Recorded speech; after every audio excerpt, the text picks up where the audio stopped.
So you haven't run a Spartan race, and you're kind of considering running a Spartan race. What race should you start in? And that's something I'm going to address today, and hopefully give you a great way to start becoming a Spartan racer.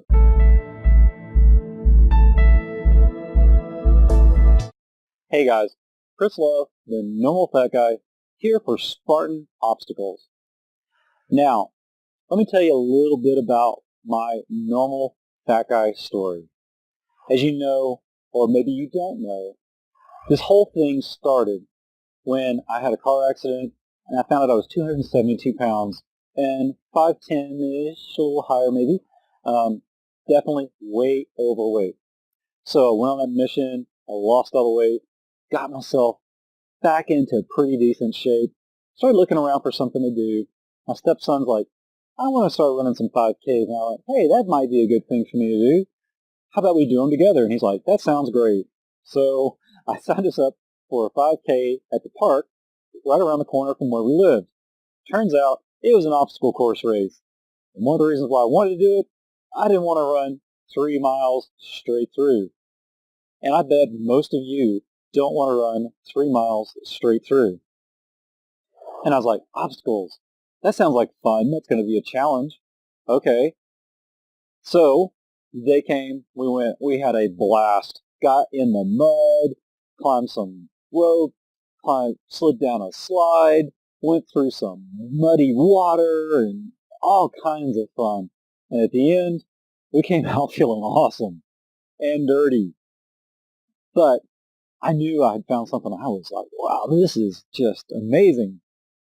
Unfortunately, that particular obstacle course race is out of business. Some of them come and gone. There's a lot of really good ones out there. But what happened within a week or two is it just happened to be flipping through the channels on the TV guide, and I noticed NBC Race had something called a Spartan Race, and I went, what the heck is a Spartan Race? So I watched the show, and I went, whoa, that looks awesome. And I was watching these elite racers talk about what it's like to run a race. I was listening to the open class people and what it meant to them to actually do a Spartan race. And I got to thinking, man, I want to do that. So I looked at my calendar and I was like, dang it, I just missed the race in Blue Mountain, which is the one not too far from me. I looked at the calendar, when's the next time they're reasonably close? And it was in November, which is like 4 months away at the baseball stadium where the Phillies play. And I was like, stadium race compared to these mountain races? I don't know. I hem and hawed. Meanwhile, one of my karate instructors wanted to do a Tough Mudder and asked me if I'd do it with him. I said, heck yeah. Did a Tough Mudder. Fantastic experience. Lots and lots of fun. Didn't feel like terribly strained. Froze my butt off because it was like 32 degrees that day. Lots of water. Anyways, like a month later was my Spartan race. And I did this by myself. I decided to go ahead and do the stadium Spartan race. I did open class in the afternoon and didn't know what to expect. I wasn't even sure I was going to be able to finish the darn thing. But I did, and I did a pretty decent job. I finished in the top 25% as far as the overall time in open class, which is, a relative thing.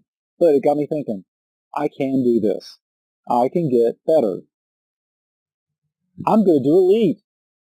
What the heck was I thinking? So the next race I signed up for was Citi Field in New York City, the home of the New York Mets. And last April, I did my first elite class race. And to my surprise, I did it. The only obstacle I failed, believe it or not, the spear throw. I really thought I was going to fail another obstacle, but I didn't. And I was thrilled with that. I was overwhelmed with the amount of steps we had to run. Holy cow, we had to run a lot of steps. It was about 4 miles total and a bazillion steps. Since then, I run stadium steps every week. I'm like a pro at stadium steps. But my second Spartan race was also a stadium race.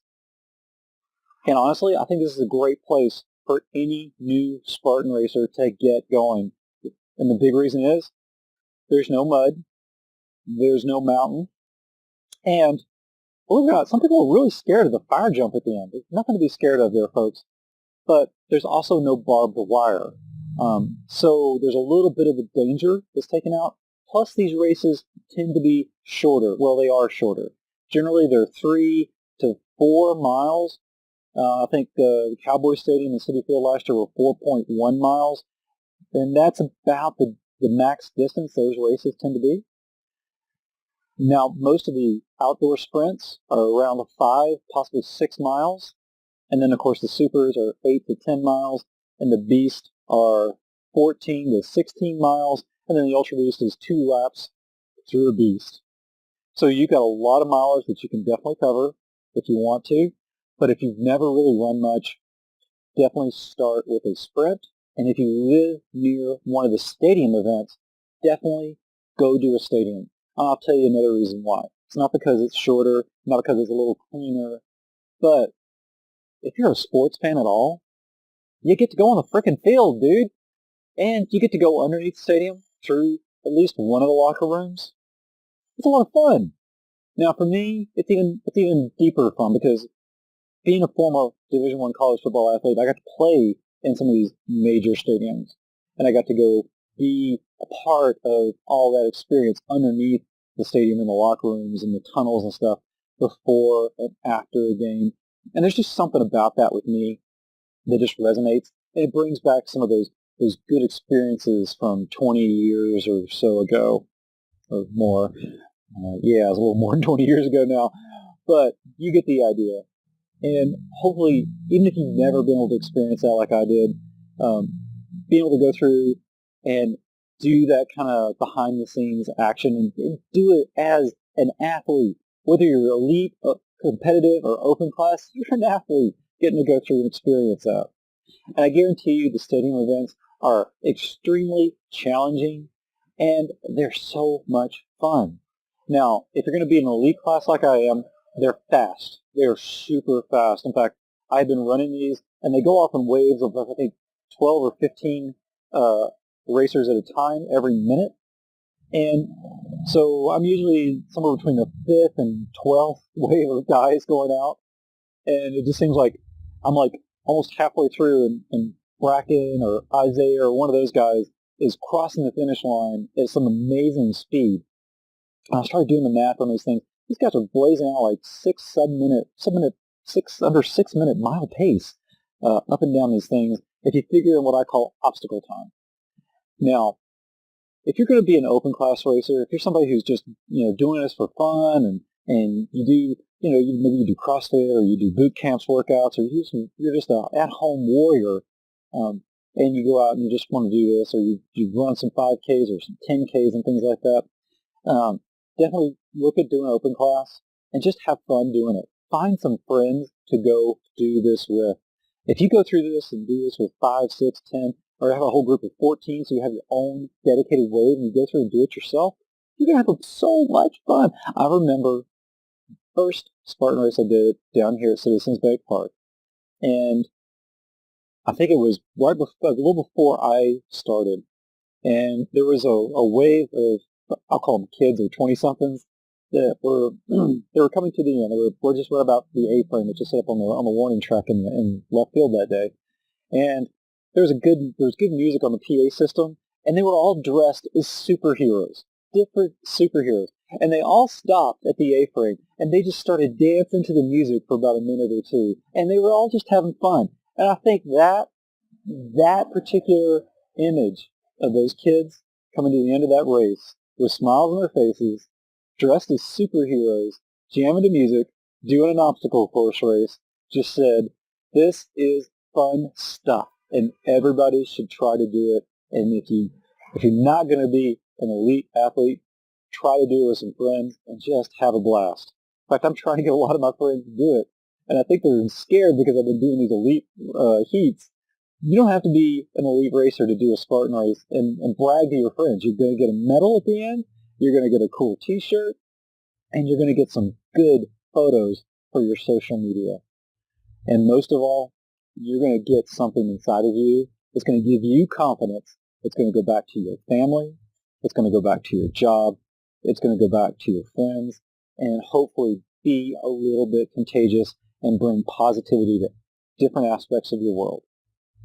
So, first things first, if you live near one of the stadium events, and I've got them all listed below. Click on any of the links below, the stadiums near you, and sign up. Make that a thing on your calendar that's going to make you stay focused on your personal workout and fitness, diet, health, the whole bit, and make it something that's going to keep you in shape, have fun. Don't feel like you have to just sprint the whole thing. Jog a little bit, walk a little bit, hike a little bit, sit a little bit if you need to. We go through it. You're going to have a blast. If you don't live near a stadium, but you want to make it a vacation, go make it a getaway vacation. These are in great locations. Lambeau freaking Field. I'm going to do the Lambeau jump. I guarantee they're going to incorporate the Lambeau leap in the end of that race because that's just something that they would probably do, and I'm looking forward to it. Cowboy Stadium was amazing. Big, giant screen TV, and you're probably going to get up on it, okay? That's just awesome, okay? Now, if you're not going to make a weekend of it, you don't live near one of the stadiums, try to find, there's going to be a Spartan race somewhere near you. Now, I've got them all listed in the page that's linked below, and go find one that's near you and put it on your calendar and sign up for it. Now, I've got all of them for 2017. The 2018 races, I don't think they've even been announced at this point, but as soon as they're announced, I'll start matriculating those onto the page, and we'll definitely have links to those as well.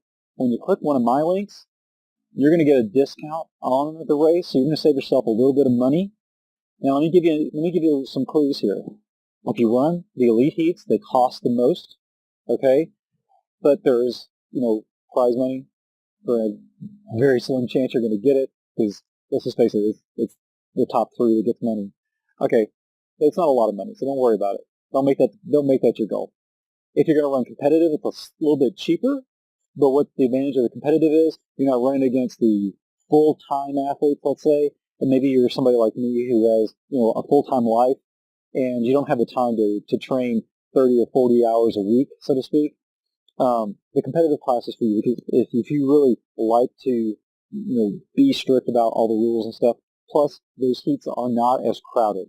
Now, open class can be very crowded, but the rules are a little more lax, but if you really want to get the most out of it, you want to try to adhere to the spirit of all the rules for sure. Fill your bucket with rocks, for example. Do the burpees. You don't feel like you have to crank out 30 burpees in a minute and a half like I can, but crank out your 30 burpees in 6 or 7 minutes if you need to, okay? But don't feel like you have to sprint up a mountain. You can power hike or just walk and take a break every now and then. Again, have fun. But if you've never run something like this, try to find a sprint. A sprint's going to be the shortest distance, and sprints will usually take the average person somewhere between 2 to 4 hours to complete. Now, if you're a little bit better and you're a little bit more in shape, let's say, or maybe you've done a Spartan race, jump up to a super, possibly a beast. Now, for me, I did 2 stadium races, and then my first trail run or outdoor Spartan race was a 14-mile beast. And I did it a little over 5 hours, and I had a blast.